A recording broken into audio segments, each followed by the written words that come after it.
You wanted to debate me because I'm so wrong about everything and I'm so influential and you wanted to smack it down? It ain't gonna be you, lady. What you're talking about here is a regime whose fundamental motto is death to Israel and death to the United States. Everybody is fully aware that the regime has always been months away from developing nuclear weapons. Just total bullshit. I do not think it's a legitimate justification for them to launch a war because they claim someone else is making nukes when they're not. Should Donald Trump get the Nobel Peace Prize? Well, I guess grading on the Obama curve, everybody deserves a Nobel Peace Prize. If you're so against what Israel is doing, why are you so happy to fund this regime in its domestic and regional terror? I know, it's crazy. It's almost like I'm opposing war across the board. You are the most demoralized, brain-rotted idiot alive. Just a moment, we'll have an exceptional debate on the Iran crisis with two uncensored favourite guests, Dave Smith and Elica Lebon. We'll begin with a view from Tehran. Dr Foad Izadi is a professor of world politics at Tehran University, an influential pro-Iranian regime commentator. Mr Izadi, thank you very much indeed for joining me. Thank you for having me. I'm pro-Iran, not pro-Iranian regime. I understand.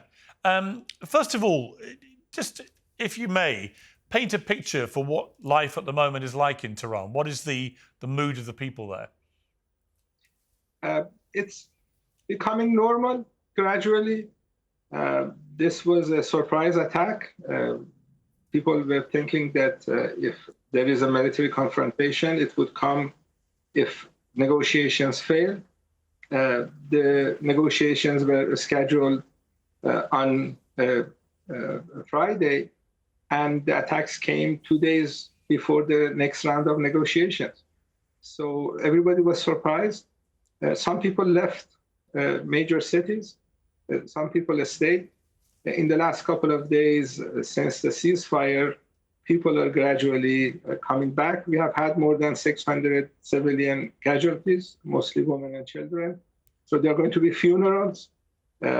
People didn't do funerals during the attacks, but I think the city is getting back to its normal way, and people who have been lost are going to be remembered by their family members. People are stunned that this is seemingly all over after just 12 days, and that Iran is prepared to maintain this ceasefire, given what was obviously a very humiliating 12 days for the regime, first with Israel attacking and controlling the skies above Tehran, seemingly with impunity. And then, of course, the United States launching the bunker buster bombs on 3 nuclear sites, again, with apparent ease. You know, people felt from the rhetoric coming out of the regime leadership that the retaliation would be significantly more prolonged and more in scale than we've seen. Why is the regime prepared to honour a ceasefire so quickly? And do you think it will hold? I think one reason is because of the surprise. Nobody was expecting this attack. When the government is surprised, when the government and the nation is attacked in this manner, it would take time for them to go back to normal. So if there is a ceasefire offer, and it came from the United States, Israelis asked for it because of the hits they were getting from Iran. Iran accepted. But I don't think anyone in Iran has this line of thinking that Israelis will follow through with the ceasefire. I think people expect Israelis to do to Iran what they are doing to Lebanon. They attack Lebanon anytime they want, and I think they are going to do the same thing with Iran. So Iranian government is going to take some measures to make sure that the government and the people are not surprised again. What would those measures look like? Because there's lots of conjecture about how damaged Iran's nuclear program has been by these strikes. Do you have any information about that? Because certainly from the Iranian side, they're making noises that there was significant damage. US intelligence, slightly less so. I don't think the Iranian government is going to make that knowledge public, because if they say it wasn't damaged, that would give Israelis and Americans reasons to attack Iran again illegally. And if they say it is damaged, it is not damaged. If they say it's damaged, then this is not going to be good for a country that needs deterrence. So I think one of the ideas that the Iranian government had was to keep its nuclear program going, so the other side would realize that Iran is not defenseless. So I think this is going to be kept secret, and the other side can use the mechanism that they have to find out what the reality is. You, I understand, do not believe that Iran was engaged in a nuclear program in the way that's been reported. So just explain that to me, because certainly from the last Atomic Agency report, independent body obviously, they said that there had been a rapid increase in the enrichment of uranium by the Iranian regime from about 3.5% to 60%, which, as you know, is about 30% shy of weaponizing into a nuclear bomb. And that is the pretext on which Israel attacked and then America attacked. And obviously many people have views that Israel had planned this for a long time. That may well be the case. But they certainly used this report as evidence of a rapid expansion of the enrichment of uranium, with bigger stocks enriched to higher levels, way higher than would be needed for civilian usage. What is it that you don't agree with about that? That report came out, and the way it's supposed to work is that the International Atomic Energy Agency would refer that report to the UN Security Council, and if they want to pass a resolution on that, they can pass a resolution, put Iran under Article 42 of Chapter 7 of the UN Charter, then you can attack Iran. Just because IAEA published the report doesn't give anyone any permission to attack Iran. So that's point number one. The second point is that the US intelligence community had this report on Iran's nuclear program in March, and it had 3 points. It gave 3 points about Iran's nuclear program. The first point was that Iran doesn't have a nuclear weapon. The second point was that Iran doesn't have a nuclear weapon program. And the third point was that the Iranian leaders have not decided to have a nuclear weapon program. Tulsi Gabbard, the head of the US intelligence community, took that report, went to the US Senate Intelligence Committee, presented that report. The video is available online. I put it on Twitter. And that was the conclusion of the US intelligence community.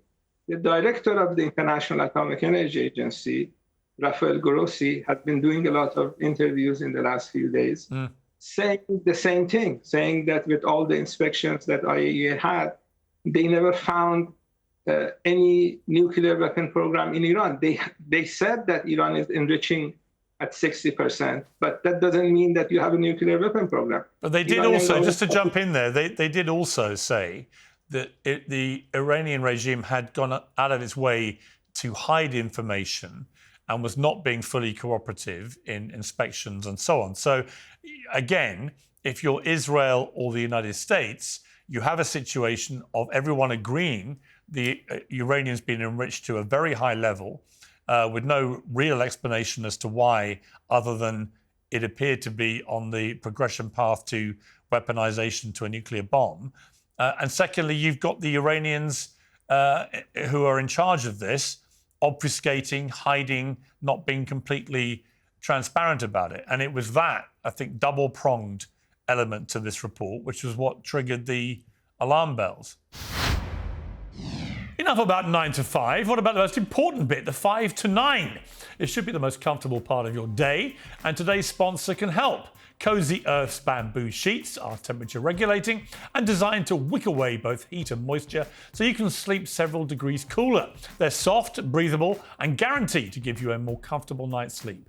They also have high-quality breathable clothes for all-day luxury. You can try it all risk-free with Cozy Earth's 100-night sleep trial and a 10-year warranty. If you don't love their products, you can return them hassle-free, but trust me, you won't want to.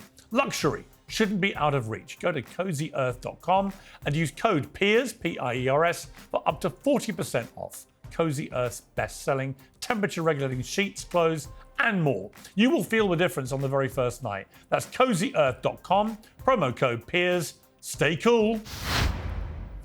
Yes, if you're Israel, you don't have any respect for international law. You're killing 25 children on a daily basis in the last 20 months in a genocide. Yes, if you're Israel, you would find any excuse to attack Iran. But you're not Israel. You're a British journalist, a very famous one. And violating international law in this manner is not going to be good for anyone. When you attack another country, two nuclear states attack the non-nuclear state because of a report that the director of the organization that provided the report says that Iran doesn't have a nuclear weapon program. And, the budget of IAEA is $35 million. $22 million out of that is used to inspect Iran. Iran is the most inspected country in the world by IAEA. But you know the reason for that, don't you? And the reason for that is self-evidently because Iran has for a very long period of time been the main sponsor in terms of money and weaponry for Hezbollah, the Houthis, Hamas, a variety of terrorist groups who are wedded to the elimination of Israel. With pride, Iran has been a supporter of the Palestinian cause with pride. They are resistance organizations. But terrorism isn't resistance, is it? They don't do terrorism. They don't do genocide. They want to free their land. The same thing that British people would do. You've accused the Israelis of genocide, but actually Hamas openly talks in a genocidal way of wanting to get rid of Israel. That is the purest personification of genocide. If Israelis had followed the Oslo Agreement, the agreement that they signed, you would not have October 7th, you would have peace. The problem that Israelis have is that they want to eliminate a nation. It is not possible. It's not going to happen, even if you do genocide. The Palestinian nation will live, and Netanyahu will go to jail because he's under an indictment by international courts. But you don't dispute that Iran has supported those three groups? With pride. With pride. It's an honor for Iranians. When there's a genocide. Were you proud about October the 7th? We are proud of supporting Hamas because they're a liberation organization. I understand that, but were you proud of what they did on October the 7th? Yes, I think. You were proud of what they did? Murdering Holocaust survivors, grandparents, babies, incinerating people, attacking hundreds of people at a music festival? You were proud of that? These are Israeli talking points. A lot of civilians. They're not talking points, they're facts. Army. No, it's not a fact. It's fake news. A lot of civilians were killed by the Israeli army because they were shooting at anybody that was moving. 3,000 members of Hamas came over the border in multiple waves, at multiple points, and attacked any Israelis that they came across. They set fire to people in their homes. They brutally murdered hundreds of music goers at a festival. The bodies were found. It's undeniable. They kidnapped 6 people, including Holocaust survivors and babies. I mean, these are not disputable facts.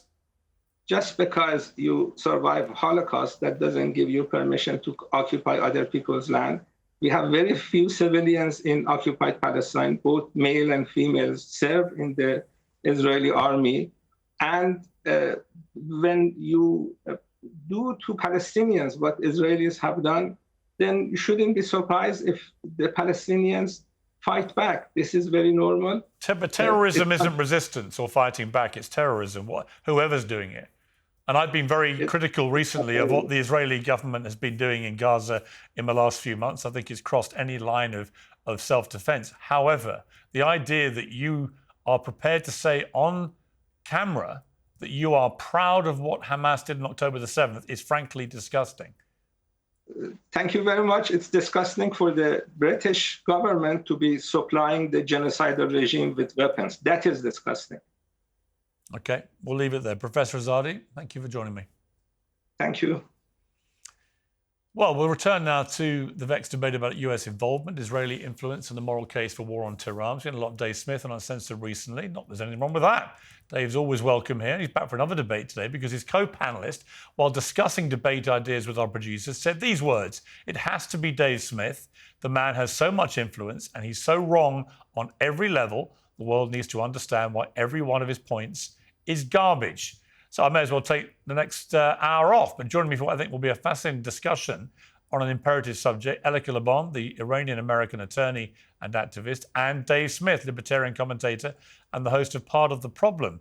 Let me just start, before we go any further, Elica, just with a response to my interview there with Professor Izadi in Tehran, which was actually reasonably, civilized, normal, until the end, when he brazenly said he was proud of what Hamas did on October the 7th.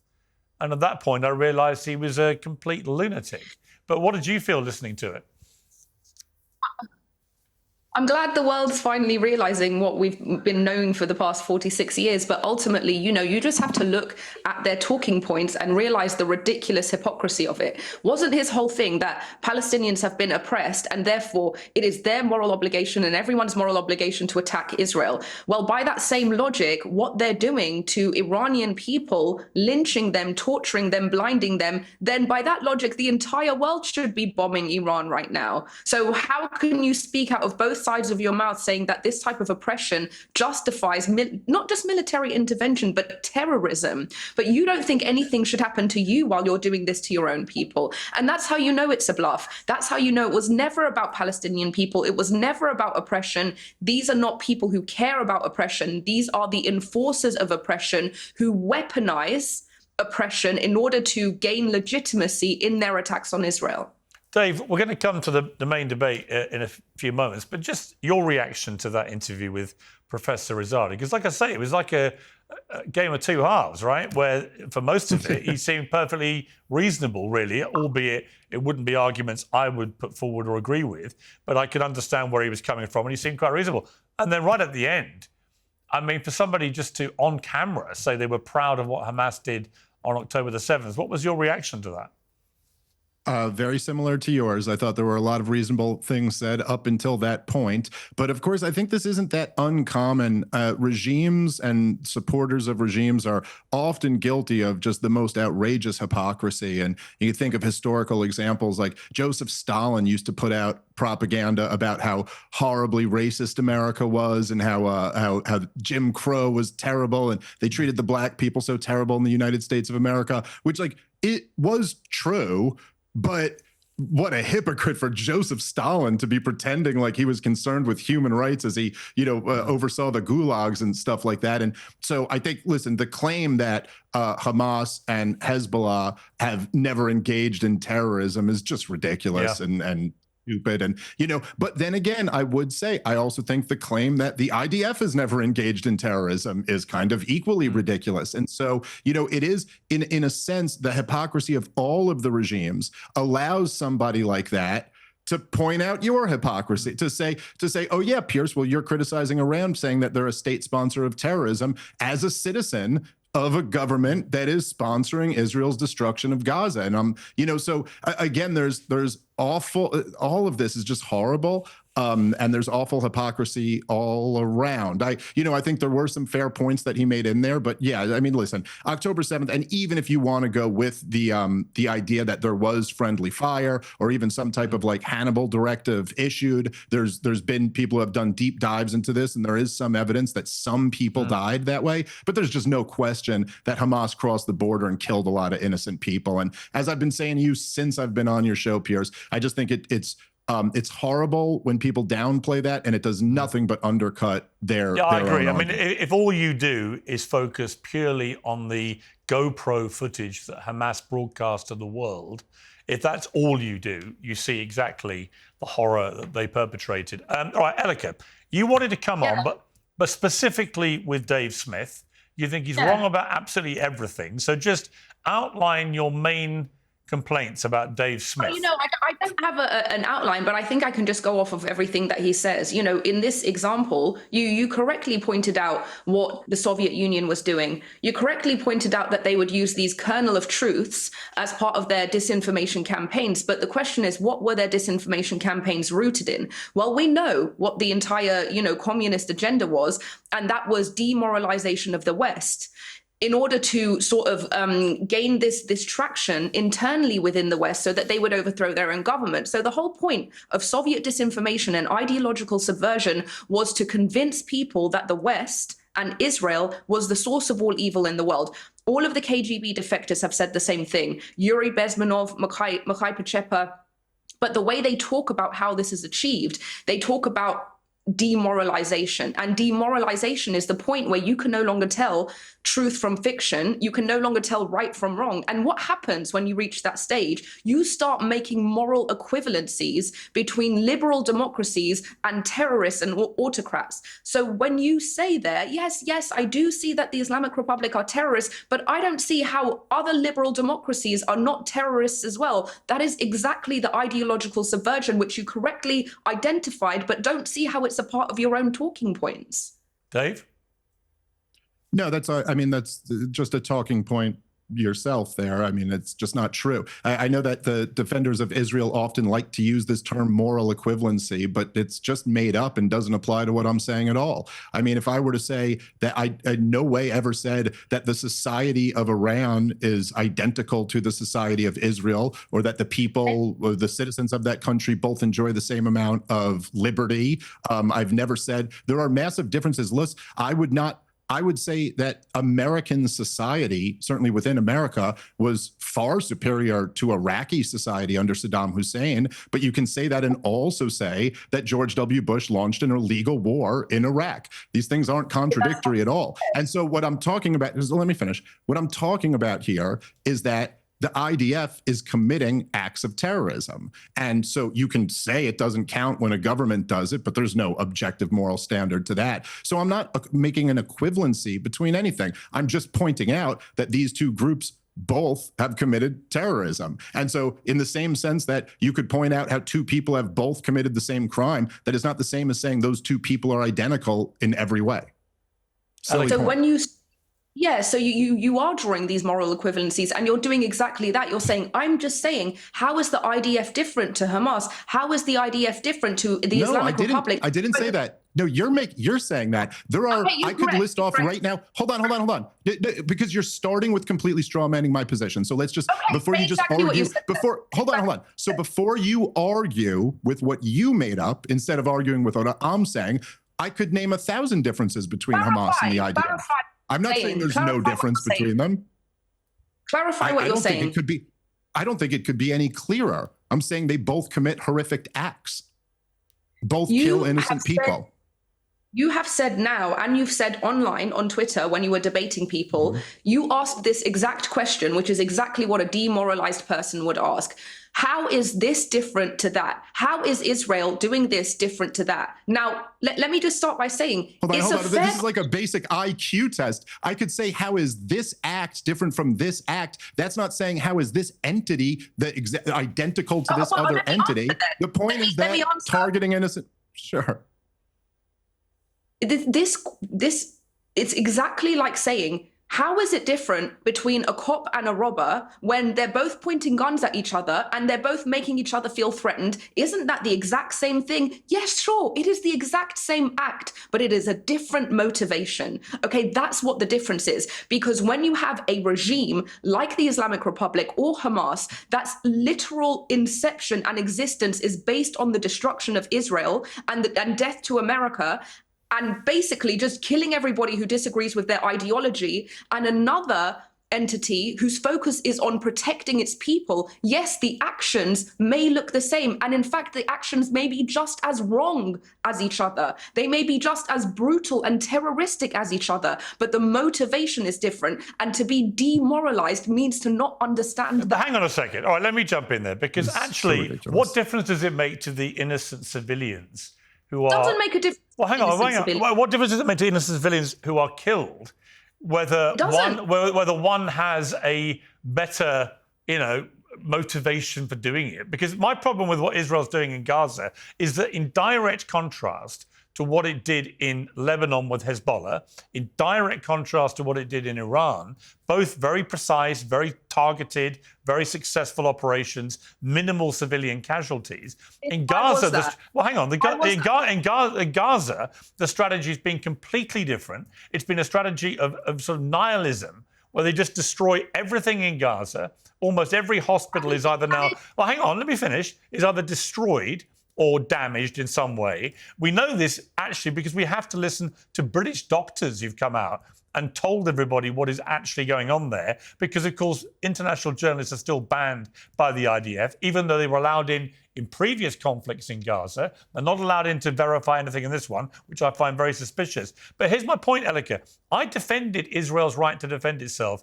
after October the 7th, not least because the Hamas spokesman went public almost immediately and said, we want to keep doing this. So I completely understand Israel's not just a need or a right, but a duty to defend its people. However, what we've seen in the last few months, with a 3-month blockade of starvation of already war-torn, impoverished people, and then this constant bombardment, including in the last 6 weeks, endless bombardments of people who are desperately lining up to get food. Now, they are dying, it seems very mysteriously. The IDF says we shot in the air as warnings. Sometimes they use other language, which means they may have shot towards people they saw as a threat, or they are now investigating what happened. I read out earlier in a previous debate about this, all the different times this has happened in the last 6 weeks. It's endless. And the idea that the IDF are not killing people in this way, when everybody else involved says they are, is ridiculous. So the point I think Dave is making, quite straightforwardly, is that what the IDF's been doing in the last 3 months, to me, crosses any line of self-defense and could absolutely be categorized as terrorizing the innocent people of Gaza. Now, it doesn't mean they're not in their heads going, they're going after Hamas. Their motivation is, we want to kill the bad guys. But they have lost all sense of proportion, and they are now behaving in a way that if other people were doing it to them, they would categorize as terrorism. Okay, so let me just answer you in 2 points. First of all, let me ask you this question. If Hamas was entirely separated from the civilian population, let's say it was totally down north and everyone else, up north and everyone else was down south, do you think that we'd see these civilian casualties? But no enemy in modern warfare has ever been entirely separated from civilian populations. It's for the birds. It doesn't happen. My brother and my brother-in-law were both army colonels, right? It's for the birds. This idea you get some clean war where civilians are nowhere near any of it, it doesn't really happen ever. Yes, it does happen, because you just used the example of Iran. You saw Give me an example where no civilians have been killed in modern warfare. Not no civilians, it's the amount of civilians. Right. And it is the fact that Hamas, it doesn't just embed itself, it embeds its weaponry. But there are as many civilians in Lebanon. In fact, there are more civilians in Lebanon than there are in Gaza. How was it that Mossad was able to target 3,000 members of Hezbollah with a pager device that exploded? But in Gaza, the only way to deal with it, apparently, same situation. In Lebanon, Hezbollah live amongst civilians. The only way they can apparently do it in Gaza is to obliterate Gaza and kill tens of thousands of civilians as they go after Hamas. I don't understand the difference.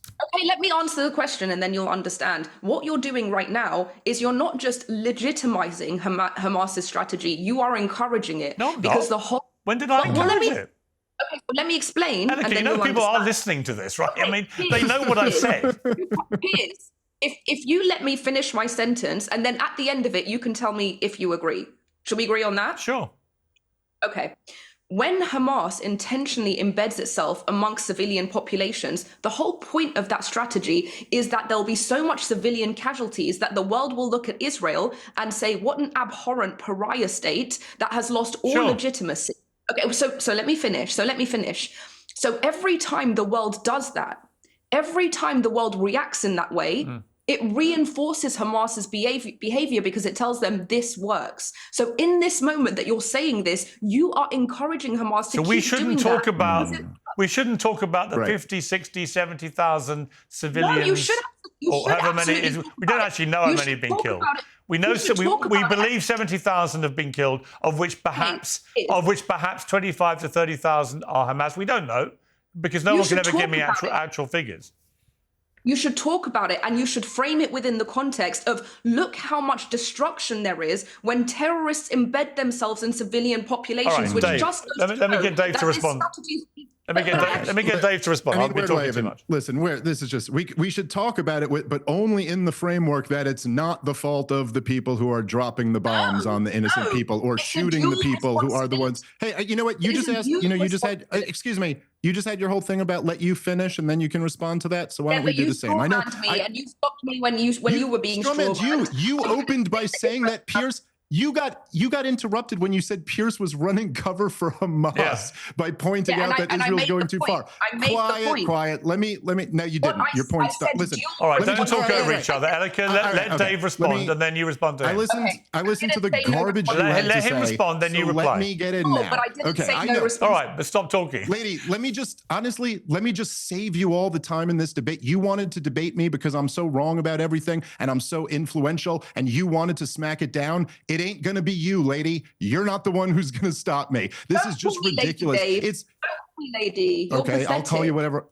Oh, okay, good one. Oh yeah, you really smacked down my bad ideas. Anyway, Piers, again, all they have. You're too stupid to realize it. You're too stupid to realize how bad your ideas are. There you go. That's the argument you got. Anyway, can I talk now?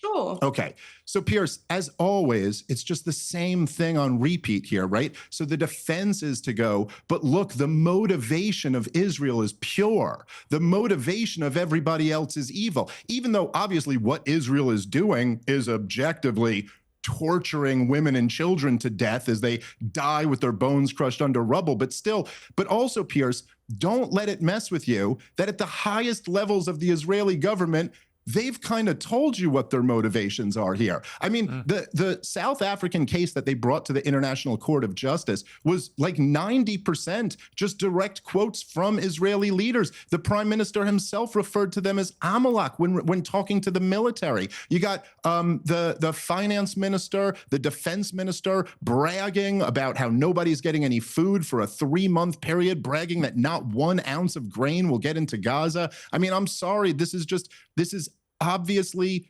terrorism. It borders on genocide. It's horrifically wrong. And for you to use your example of saying like, oh, this is what I'm saying is that a guy who robs a store and a cop who comes to stop them are committing the same act because they're pointing a gun at each other.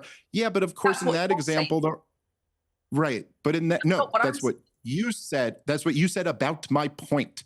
And it was really dumb. Because in that example, there aren't innocent people being slaughtered. Yeah, it kind of is. It would still be different. Okay, so Elica, let me ask you a question, which is this. Are you comfortable with everything that Israel's done in the last 3 months? No, I've always said that there should be dual criticism, and that's exactly what my problem has been this whole time. Everybody's criticizing Israel, which is fair, but why isn't anybody criticizing the reason why Gaza looks like this? Because Hamas has decided to embed itself. They are, though. I mean, I couldn't have been more critical of Hamas going back 20 months. I mean, I still am now. I think they're a despicable terror group. Well, they're a despicable terror group who committed one of the worst terror attacks of modern times. I mean, your earpiece maybe wasn't working for the whole first 5 minutes of this, where me and Piers both agreed that the previous guest was ridiculous to downplay Hamas's crimes and that they had committed horrific acts of terrorism.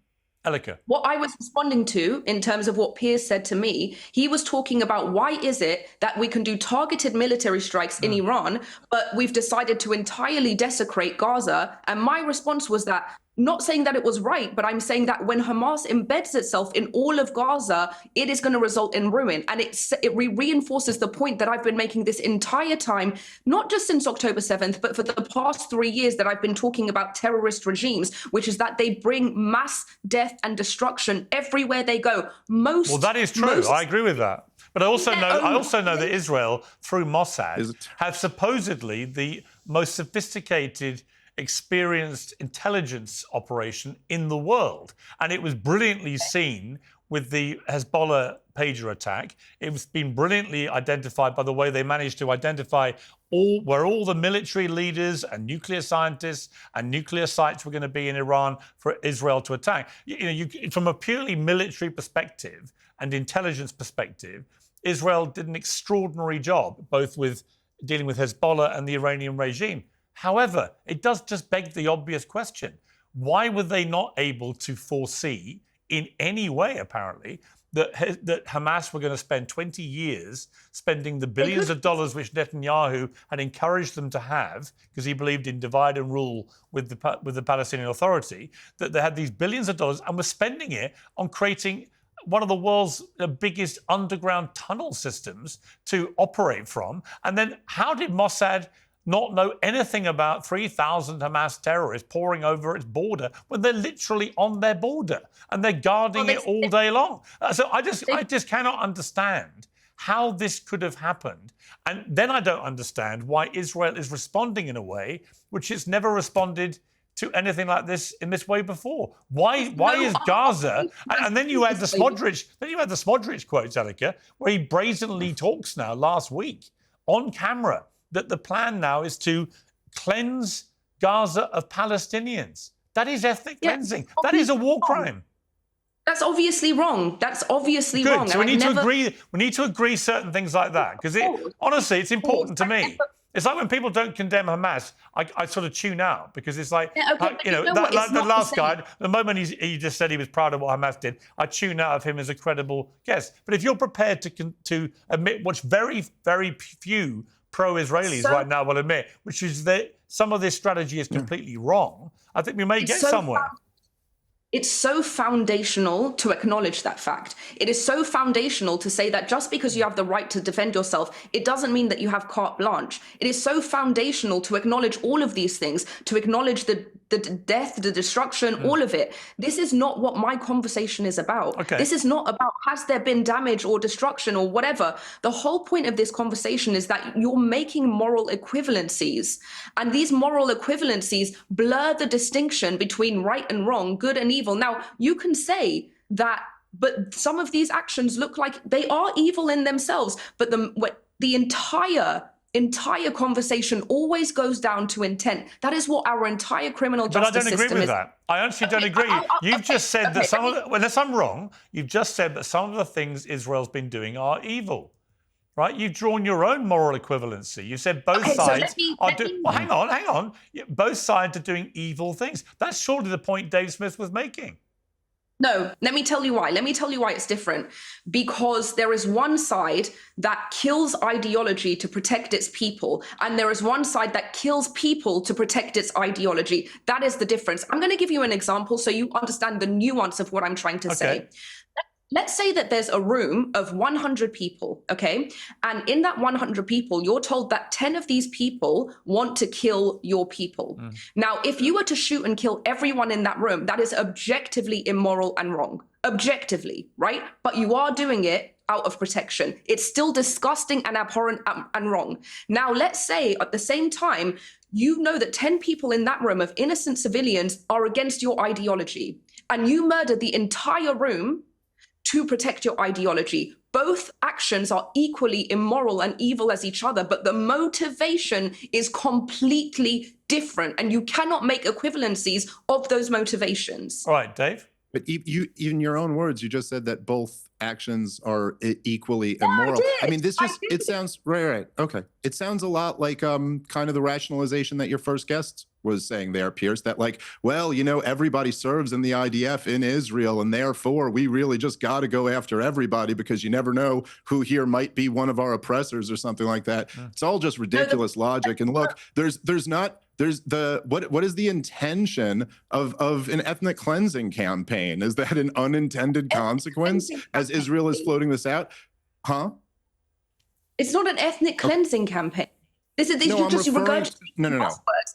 But I clearly said that I'm not. No, hold on. Listen, this is what just so wait. No, I'm not regurgitating buzzwords. I'm talking about what one of the most powerful people at the absolute top of the Israeli government, their finance minister, said. Look, the Palestinians in Gaza in the West Bank are there largely because they were ethnically cleansed out of where they were living for generations before that. So no, I'm sorry. It's just what's ridiculous. What are you talking about? Absolutely were. You're talking about the Nakba? Yes. Yeah, you're talking about the fact that when the war broke out against Israel, that some of the camps were exiled because some of them were collaborating with the Arabs that were engaging in the war with Israel, and others of them were not, which is why they were grandfathered. Right. Yeah. 750,000 people were forced out of their house and did. Oh no, actually, we are, and you don't get to just say we're not going to get into this conversation. You're not answering the point. You're not answering the point that I've made. I clearly said in that example that I gave you that both of those situations were completely wrong, but the motivation was different, and that is how you know. And you haven't addressed that. No, sorry. Maybe you're not getting me. Yes, I think it's completely ridiculous for you to just get to claim that the Israeli motivations are pure. I'm sorry, especially when listen, Benjamin. Who said pure? Okay, Who said whatever. Pure? Okay, you're just breaking up. You don't get to just claim this is nonsense. You don't get to. Oh my God, you just have nothing except nonsense and interrupting me. Okay, so when Benjamin Netanyahu goes to the United Nations a couple of weeks before October 7th and has Greater Israel on a map where all of Gaza and all of the West Bank are Israel, I'm sorry, why is it that you just get to give him the assumption that the motivation here wasn't to destroy Gaza, ethnically cleanse it, and annex it, as they're openly talking about doing right now? Now, I'm sure there's some people in Israel who don't have those motivations. I'm sure there are some people in Hamas who maybe just wanted to have a two-state solution. But still, when the overwhelming motivations of the leadership are this impure, I don't think you get to say, oh, there's a major difference because one side's motivation is purely just to get the bad guys. Okay, let's just pivot. Hang on a sec. I want to pivot to Iran because, Dave, you on 22nd of June, and I've obviously talked to you on the show as well around this period, you posted on X, Donald Trump's now launched an illegal war of aggression against Iran. The risk of an absolute catastrophe is very high and the benefits are non-existent. Worst of all, he did it on behalf of a foreign government against a country who posed no threat to us. Now, as things stand, it looks increasingly like Trump brought all this to an end with targeting 3 nuclear strikes with the B-2 bunker buster bombs. We don't know the scale of the damage, but even the Iranians are saying significant. And the war appears to be now at a ceasefire stage after 12 days, which is being kept and held, which I'm astonished by.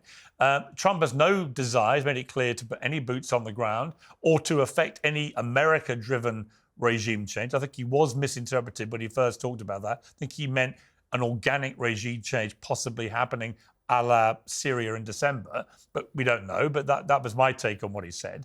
But he certainly clarified that now as he doesn't want Americans to force it. What is actually wrong with what has happened and unfurled here? I mean, given what the Atomic Agency report made clear, that the Iranians have been enriching uranium from a safe civilian usage of 3.5–4% to 60% in rapid time, and they were hiding information, they were obfuscating, they weren't allowing proper, full, transparent inspections and so on. You know, is there really anything ideological on putting aside Gaza, putting aside everything else, purely on the apparently imminent threat? By imminent, I mean in the next few months, that the Iranians would have had an ability to weaponize their uranium quite quickly to 90% and potentially create up to 10 nuclear bombs, having assured the world they wouldn't do that. They are supporting and promoting every terror group going from Hezbollah to the Houthis to Hamas to destroy Israel. If you're Israel, why would you not preemptively strike? And if you're the United States and you've got the leaders of the Iranian regime saying death to America and encouraging that chant, why would you also not want to neutralize the nuclear sites? Well, let me start by saying that I really am just absolutely thrilled that, number one, that the Iranians gave that warning and that their response was kind of like one of those Iranian responses where we want to seem tough, but we sure do want to make sure we don't kill any Americans that could get us destroyed. And I'm thrilled that Donald Trump took that off-ramp and immediately started pushing a ceasefire. I mean, who knows what's going to happen, but thank God that he did that, because, and I think all sane people around the world should be thankful that he took that off-ramp and this didn't lead to a catastrophe. But no, I mean, I think that I think essentially your question is all flawed. I mean, even in the IAEA report that you're referring to, they also reiterated that Iran doesn't have a nuclear bomb and that they have not made the decision to start pursuing one. And so there was no imminent threat. Listen, even Benjamin Netanyahu, in his interview with Brett Baer, who always, Piers, as you know, has a long history of just making up how long the Iranians are to developing a nuke, even he said maybe a year, 13 months.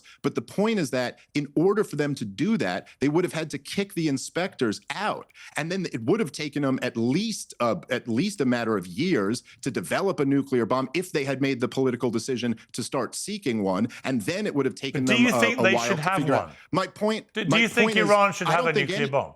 No, I don't think anybody should have nuclear weapons. Right, but do you think in particular Iran should have one, given how much it supports terrorist groups? Well, I will answer that question. Let me just say the point I was making there is just that there was no imminent threat. We had more than enough time to do what the American legal system requires in this situation, which is that you bring it to Congress so that the people theoretically can have a debate through their representatives. But actually, as you know, David, I saw AOC making that argument, and I replied to her, almost every military strike ordered by an American president this century has been done without prior congressional approval. Yeah, but what type of argument is that, Piers? Every war since World War II has been fought undeclared. That doesn't mean it's the proper But the legal, argument is that system. if you go for congressional approval, inevitably it will leak out and you lose the element of surprise. Yeah, okay, but then the argument also is that the Constitution is the supreme law of the land, and the founders very intentionally placed war-making power in the Congress because they didn't want it to be, they didn't want the president to have the war-making powers of a king. Now, yeah, but listen, it's commander-in-chief. It can make military strikes as well. It just can't declare war. Yeah, well, there's some debate about that amongst constitutional scholars, but yes, but that refers to like an imminent threat, which by all accounts this wasn't. Now, listen, I don't want Iran to get a nuclear weapon. I think that everything that U.S. but basically all of U.S. and Israeli foreign policy seems to have been geared around incentivizing them to make one for about as long as I've been alive, which I think is very counterproductive. But I will say that I think there is a couple thoughts here that I think people should really consider. And number one, that I don't, I still think that Donald Trump, as great as it is that he walked us back from this, I think it was totally reckless and wrong for him to launch it to begin with. But think about this. The whole foundational claim for the Hawks' justification about Iran getting a nuke here, because obviously lots of really, really bad people have had nuclear weapons in the history of the world, and that's not a good thing, but like Joseph Stalin and Mao Zedong and like, today, current Vladimir Putin, China, I mean, there's lots of really bad regimes that have nuclear weapons. It's almost never been on the table among serious people that we ought to launch a war of aggression and choice because a regime. But the claim here is that Iran is so crazy. There are these religious fundamentalists, and self-preservation simply isn't a motivating factor for them, and therefore they can't be allowed to get it. But you wouldn't dispute that. You wouldn't dispute though the central argument that Israel has about it, which is that Iran has been the main sponsor for Hamas, the Houthis and Hezbollah for a number of years, all of whom are terror groups wedded to eliminating Israel. You wouldn't dispute that? I don't dispute that they have supported those groups, and I don't dispute that that's the Israeli claim. So isn't that right there the existential threat to Israel? Well, I mean, I'm sorry, but Israel, listen, if Israel is the only country in the Middle East who secretly has nuclear weapons and is not a member of the Non-Proliferation Treaty, and they also funded Hamas. So I'm sorry, I do not think it's a legitimate justification for them to launch a war because they claim someone else is making nukes when they're not, and also they also funded Hamas or something like that. So no. Can I respond to this now? Can I respond to this Yes. now? First of all, this claim that there's no evidence that the regime is making nukes is totally false. It's totally false. We know that they've enriched to 60%, which means they're 90% of the way there. There's no reason to have anything above 3 to 5% for civilian use. Everybody understands that 60%, the only purpose of it is for nuclear weapons. Now, for a long time, the US and the Western world have been trying to delay the breakout time. That was the whole point of the JCPOA and all of these other deals, was that we know that they're months away, right? That's why you keep saying, oh, they've been months away for years, right? But they've been trying to extend the breakout time from months away to at least a year away for the past 10 to 15 years. So actually, everybody is fully aware that the regime has always been months away from developing nuclear weapons. Now, second of all, again, it's making these moral equivalencies between the United States or different countries or Israel or whoever having nuclear capabilities. What you're talking about here is a regime whose fundamental motto, its entire basis of existence, is death to Israel and death to the United States. That is what it stands for. That is what its leaders chant on a daily basis. That is what school children have to chant in the playground before they start school every day. Death to America, death to Israel. Every day, their strategy is, how do we destroy the United States and how do we destroy Israel? Now, when you have an expansionist ideology that has eschatological beliefs about the end of the world and the end of Israel, and the desire is to proliferate and export its ideology of velayat faqih, not just to the Middle East, but to the entire world, and you say, I don't understand what's the difference between them having nukes and others having nukes, that is just profoundly misguided. Second of all, I didn't say that. Second of all, this isn't just about the threat of the nukes themselves. I don't think anyone's thinking to themselves that Iran, that the Islamic Republic's just going to drop a nuke as soon as it has one. The whole point of it reaching nuclear capabilities is that it becomes a deterrent state. Once it becomes a deterrent state, how are you going to deter its bad behaviors? How are you going to prevent its alliances with its regional proxies? How are you going to prevent more October 7s when everything you try to do to sanction them and contain them is met with, what are you going to do? We've got nukes. And it also prevents the containment of the region, because now UAE, Egypt, all of these other countries are so under threat that they also have to develop nuclear capabilities. So it is actually allowing them to get that far. That would be the cause of regional and global instability. So it's just preposterous to say that we should have just done nothing about that or got into another deal that just kicked the can down the road again. We are in the position that we are in because nobody contained this for as many decades as it's been a growing threat. We've passed the Neville Chamberlain moment. Okay, totally, it's just total bullshit. I mean, just listen, the reason why now this 60% enrichment, which obviously for anyone paying attention was, there is another reason besides they were developing a nuclear weapon, which again, all of the intelligence says they had not even made the political decision that they wanted to develop a nuclear weapon yet, let alone weren't doing it. It was a chip to bargain away, which is actually what they were trying to do. They were in the middle of negotiations when Israel snuck attacked them and launched this war of aggression. That means you concede. Yeah, hang on. That means you concede that what they were doing was creating the impression that they were going to build a nuclear bomb. Oh, listen, there's no question that they upped the enrichment. But listen, here's the point. They weren't allowed to, under the JCPOA. Okay.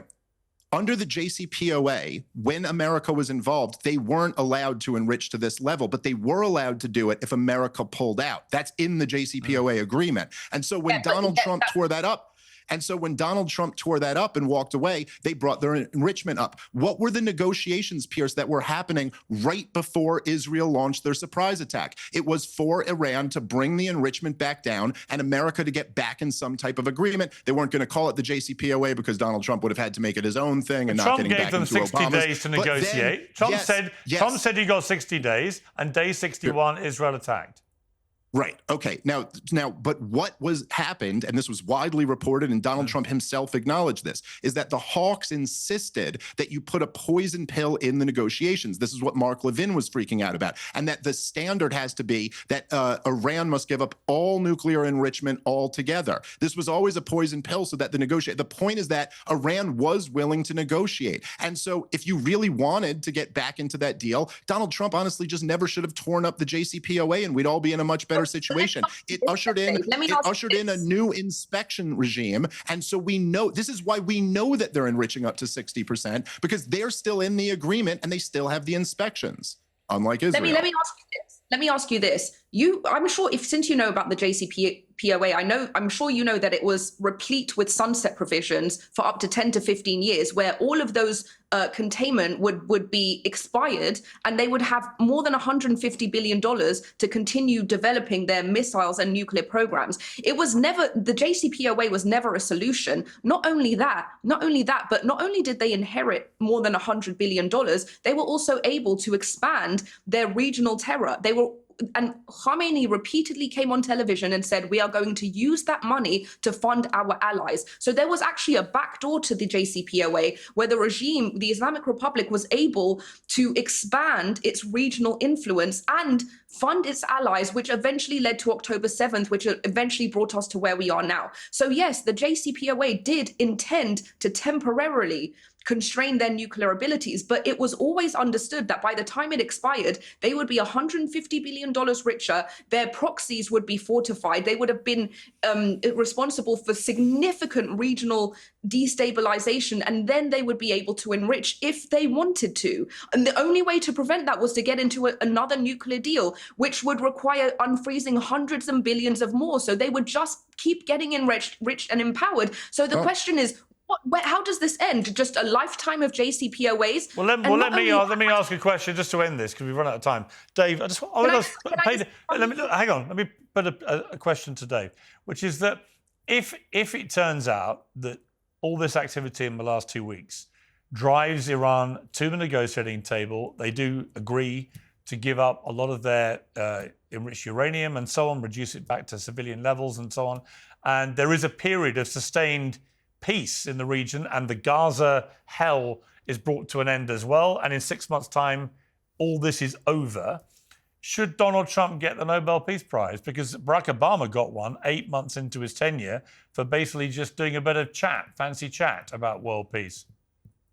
Well, I guess grading on the Obama curve, everybody deserves a Nobel Peace Prize. I mean, literally, the three of us are much better candidates than Barack Obama was. So judging on that curve. No, look, I mean, I think that would be great if that's the result of all of this. I think that what Donald Trump's policy was so reckless, and it had such a risk. And this is what I was trying to get at before, that I hope people appreciate. Look, if Iran had not made the calculation to give advanced warning and had just fired off missiles the way they did into Israel. But this is the whole point, Piers. I think Trump called their bluff.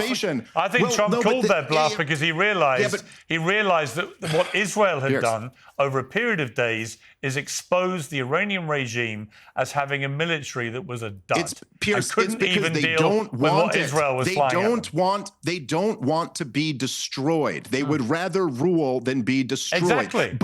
But the point is that we put this in the hands of the Iranian government. If they hadn't done that, we may have had to launch a full regime. What would Donald Trump have done if 50 or 100 Americans had been killed in an Iranian attack? Well, thankfully, that has not. We risked a catastrophe. Thankfully, that hasn't happened because Iran was so panicky, they actually gave prior warnings to everybody to make sure it didn't happen. So maybe they're not such a scary threat after all. Well, that's an interesting point if you take away their nuclear weapons. Elica, final word to you, very quickly. Yes. Okay, your whole point, this whole conversation and everything that you've been saying online is that Israel is engaging in terrorism, ethnic cleansing, all of these things that you claim to be against. And yet you are so happy to engage in these deals that enrich the Islamic Republic and its machinery of oppression to hang and lynch and torture women. So if you're so against what Israel is doing, if you're so against funding what Israel is doing, why are you so happy to fund this regime in its domestic and regional terror by the same means of empowering them with money through the diplomatic? I know, Okay. it's crazy. It's almost like I'm opposing war across the board.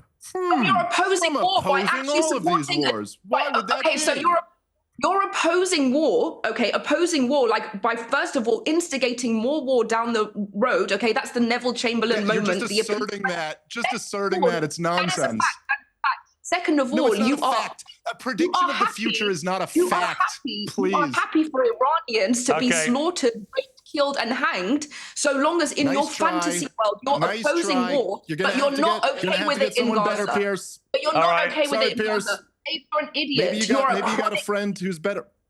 Okay. There's no. Have a nice Everyone's day. better than your stupidity. You are the most demoralized, brain-rotted idiot alive. Thank you. All right, take a deep breath.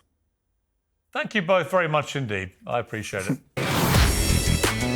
Piers Morgan Uncensored is proudly independent. The only boss around here is me. If you enjoy our show, we ask for only one simple thing.